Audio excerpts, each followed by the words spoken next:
کہ اللہ کی اطاعت کرو اور رسول کی اطاعت کرو تاکہ تمہارے ساتھ رحمت کا برتاؤ کیا جائے۔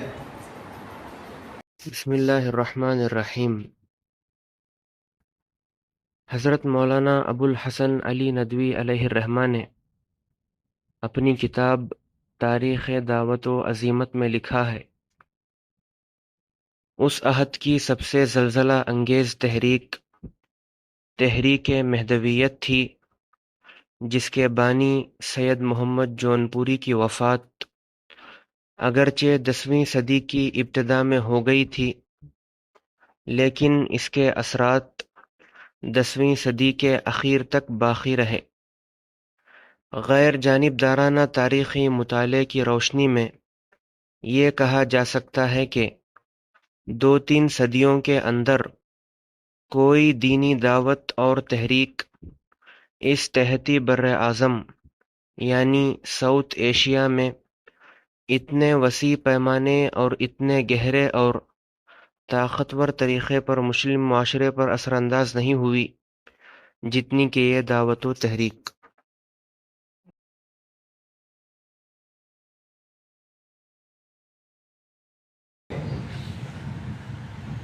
تمام مسلمانوں کو شریعت پر عمل کرنا چاہیے۔ شریعت 2 چیزوں کا مجموعہ، ایک قرآن اور ایک حدیث۔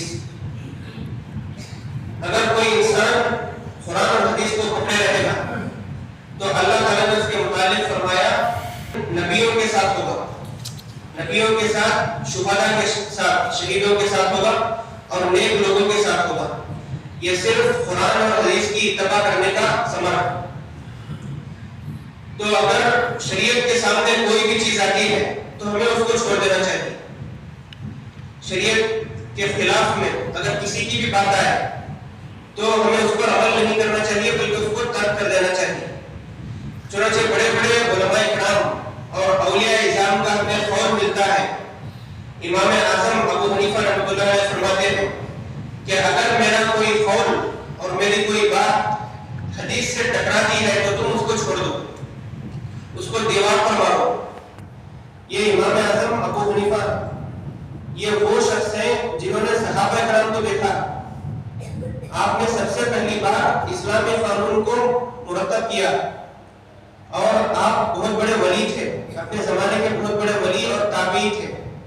چنانچہ آپ نے کہا کہ آپ کے قول اگر حدیث سے ٹکراتا ہے تو اس کو چھوڑ دینا چاہیے۔ اسی طرح امام شافعی کا بھی قول ملتا ہے کہ اگر میرا کوئی قول حدیث سے ٹکرائے تو اس کو چھوڑ دو۔ اسی طرح آپ آئیے اور نیچے آئیے، امام اللہ کا ہمیں قول ملتا ہے کہ میرا جو بھی قول آپ کو ملے اس کو دیکھو کہ حدیث اور قرآن سے موافق رکھتا ہے یا موافقت نہیں رکھتا۔ اگر قرآن اور حدیث سے موافق ہے تو وہ میرا قول ہے اور درست ہے، لیکن اگر قرآن اور حدیث کے خلاف ہے تو وہ بالکل بھی میرا قول نہیں ہو سکتا بلکہ سننے والے کی غلطی ہوتی۔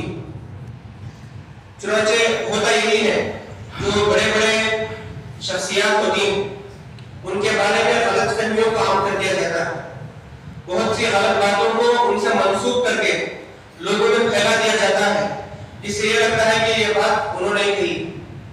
اسی لیے اسی فتنے سے اور اسی چیز سے بچنے کے لیے امام اللہ نے کہا ہے کہ تم قرآن اور حدیث سے پرکھ کر دیکھو، اگر میری بات قرآن اور حدیث کے مطابق ہے تو وہ میری ہے ورنہ وہ میری نہیں۔ چنانچہ بہت سی باتیں ایسی ہیں جن کو امام اللہ کی طرف منسوخ کر دیا گیا۔ آپ نے کوئی کتاب نہیں لکھی، آپ کے ہاتھ سے کوئی کتاب نہیں لکھی، بلکہ جو بھی کتابیں لکھی گئی ہیں وہ بعد میں لکھی گئی، اور آپ نے ہمیں فارمولا دے دیا کہ قرآن اور حدیث کو سامنے رکھو۔ امام اللہ کے متعلق بڑے بڑے علماء کرام نے گواہی دی ہے کہ آپ شریعت پر مکمل عمل کرتے تھے۔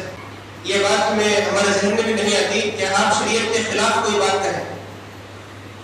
مولانا ابوالکلام آزاد اور مولانا ابو الحسن ندوی اور اسی طرح امام اللہ کے قریب کے علماء میں سے بہت بڑے بڑے علماء نے اور اکثر علماء نے کہا ہے کہ آپ کی ذات میں کوئی شک نہیں، آپ شریعت پر مکمل عمل کرتے تھے، ولی کامل تھے اور عالم حق یعنی سچے عالم تھے۔ عالموں میں دونوں قسم ہوتی ہیں. چند لوگ ایسے ہوتے ہیں جو اپنے فائدے کے لیے کچھ بھی کہہ دیتے ہیں، لیکن اصل عالم وہ ہوتے ہیں جو عالم حق ہوتے ہیں، یعنی اپنے فائدے کو بھی وہ سامنے نہیں رکھتے اور شریعت کو لاگو کرتے ہیں. چنانچہ بہت بڑے عالم حضرت شاہ ولی اللہ محدث دہلوی نے کہا ہے کہ سید محمد جون پوری عالم حق یعنی سچے عالم اور واصل باللہ یعنی اللہ کے مقرب بندے تھے. تو جب بڑے بڑے علماء نے کہا ہے تو ہم یہ کیسے کہہ سکتے ہیں کہ آپ نے شریعت کے خلاف کوئی بات نہیں ہوگی؟ لہٰذا بہت سی باتوں کو آپ سے منسوخ کر کے پھیلا دیا گیا ہے جن کو نکالنے کی ضرورت ہے، فلٹر کرنے کی ضرورت ہے. اب 500-600 سال گزرے، اب تک پتہ نہیں کیا کیا آپ سے منسوخ کیا گیا ہے.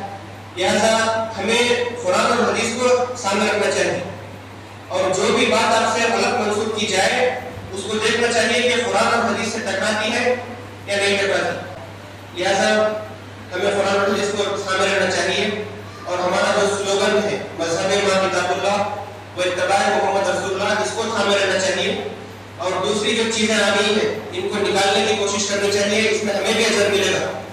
ابھی میں نے کہا کہ ہمیں نہ تو جان کی پرواہ کرنے کی ضرورت ہے، نہ ہمیں کسی مال کی پرواہ کرنے کی ضرورت ہے.